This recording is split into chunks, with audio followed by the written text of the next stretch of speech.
Hey, wait, don't scroll. I know you've got 47 tabs open and a attention span of like 3 seconds, but I promise you, this one is going to hit differently. Let me ask you something real quick. Have you ever had someone in your life, a person who texted you at 2 a.m., showed up when you were crying, remembered the little things, and you thought, okay, this person loves me, but then one day, they just stopped. And suddenly, you were left wondering, plus wait, did any of that even mean anything? Was it love, or was it just attention? Because here's the terrifying truth that nobody taught us in school. Attention and love are not the same thing. And mixing them up, that's the source of so much heartbreak, so much confusion, and honestly, so many 2 a.m. crying sessions with a bag of Chip-Sif that sounds familiar. Stick around, because by the end of this video, you're going to see your past relationships, your friendships, even your own behavior in a completely different light. And trust me, you're going to need a moment. Okay, so quick show of hands. Metaphorically, obviously, I can actually see you are bright. How many of you have been in a situation where someone was super present, super attentive, always there, and then the moment they stopped paying attention, it felt like you lost something massive? Like you weren't just losing a person, you were losing a feeling, a version of yourself that existed only when they were watching. And that's the thing. Attention is powerful, like crazy powerful. It makes us feel seen. It makes us feel important. It makes us feel loved. But is it actually love, or is it just a very convincing costume? Here's the thing that kept me up at 3 a.m. one night. Why does losing someone's attention feel exactly like losing love? Like, the grief is the same, the emptiness is the same, the I can't eat, can't sleep, keep checking my phone feeling, same. So I went down a rabbit hole. Psychology papers, therapy videos, old journals, honest conversations with friends who were finally willing to be embarrassingly real with me. And what I found changed how I see everything. Let me tell you about my friend.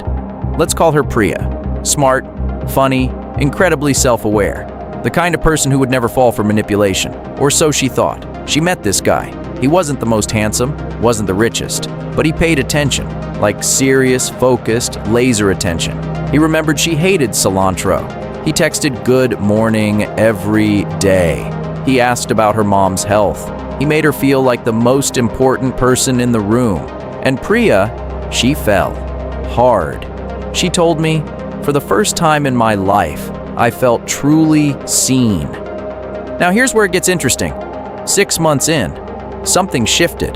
The texts got slower. He stopped asking about her mom. The good mornings disappeared. He was still there, physically. But the attention? Gone. And Priya was devastated. She said, and I'll never forget this, she said, I feel like he stopped loving me. But when I asked her, did he ever actually say he loved her?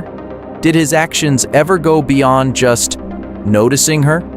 Did he show up for her when it was inconvenient for him? Did he make sacrifices? She got very quiet, and then she whispered, no, he just paid attention. Here's the wild part. Priya's story isn't unique. It's practically a blueprint, and science actually backs this up. This isn't just emotional stuff. This is brain chemistry. When someone pays consistent attention to you, your brain releases dopamine. Same chemical as chocolate, same chemical as social media likes, same chemical as, addictive substances. So when the attention stops, your brain registers it as withdrawal, literal withdrawal. That's why you keep checking if they've seen your story. That's why you reread old conversations. That's why you're analyzing a text from 4 months ago at midnight going, wait, did the punctuation mean something? You're not crazy. You're chemically hooked on someone's attention, and your brain is convinced. Tension equals love. But here's the uncomfortable truth that I need you to really sit with. Attention is easy to give. Anyone can look at you. Anyone can text you consistently. anyone can make you feel special for a while. It costs nothing. It requires no sacrifice, no vulnerability, no commitment. Love, real love, that costs something. It asks you to show up when you're tired, to care when it's inconvenient, to stay when leaving would be easier. That's the difference. And most of us, because nobody told us, we spend years chasing attention and calling it love. Now here's the twist, and this is the part that genuinely surprised me when I realized we're not just victims of other people's attention. We do this to ourselves too. Think about it. Have you ever performed a version of yourself for someone you liked? Dressed differently, laughed louder, shared opinions you thought they'd want to hear, basically run a whole PR campaign for yourself, and when they responded positively, when they liked your photo, when they laughed at your joke, when they looked at you a certain way, didn't it feel like love, like validation, like, yes, I'm enough, I matter? But here's the brutal question. Were they falling in love with you, or with the performance, and maybe even more uncomfortable, were you falling in love with them, or with how their attention made you feel about yourself?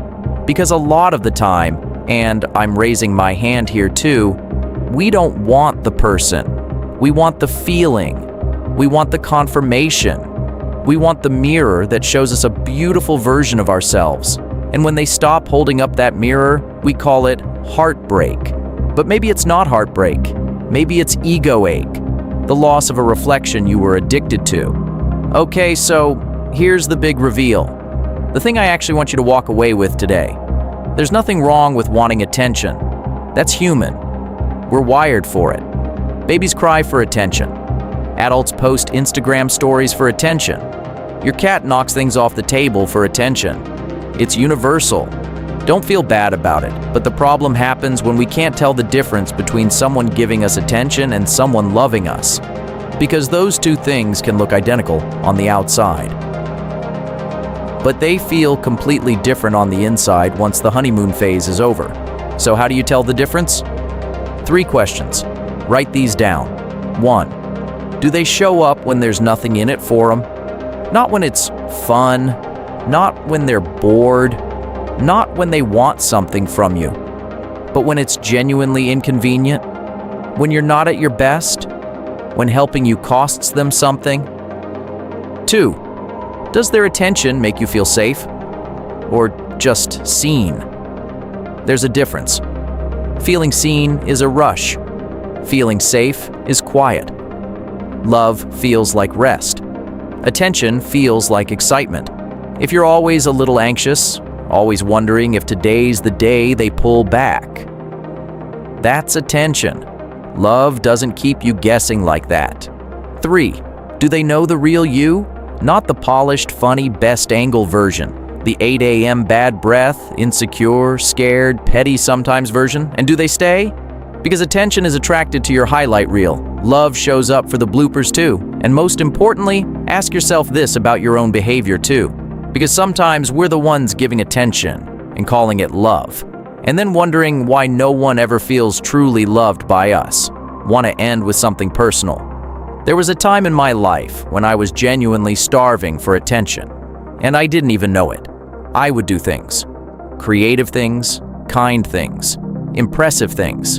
And deep down, I wasn't doing them from love or passion. I was doing them so someone would notice me. So someone would look at me and feel something. And when they did, I'd feel full for a moment and then empty again. So I'd do more, try harder, be more interesting, be more available. It was exhausting. And then one day, someone loved me, actually loved me. And it felt strange at first, because they weren't wowed by my performances. They just saw me, quietly, consistently, without fanfare. And they stayed. And I almost sabotaged it, because it didn't feel like the excitement I was used to. It felt too calm. I kept waiting for the rush. But that rush, that was attention addiction. What I had found, without recognizing it, was something much rarer. So if you're watching this and you've spent years chasing people who give you that intoxicating rush of attention, I see you. I was you, and I want you to know that what you're really looking for isn't someone who makes you feel exciting. It's someone who makes you feel safe, and you deserve that. The real thing, not the performance of it. Give yourself permission to want more than attention. Give yourself permission to recognize when you're receiving attention dressed up as love, and choose not to accept that as enough anymore. Because you are enough, and someone out there will love you without you having to perform for it. All right, that's it from me today. If this video hit you somewhere real, please like it. It genuinely helps this channel grow and reach people who might need to hear this.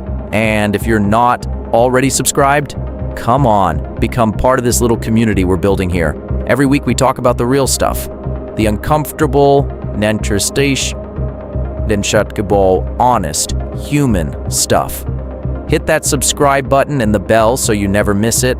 I love you all. Take care of yourselves and go love people, not just notice them. See you next week.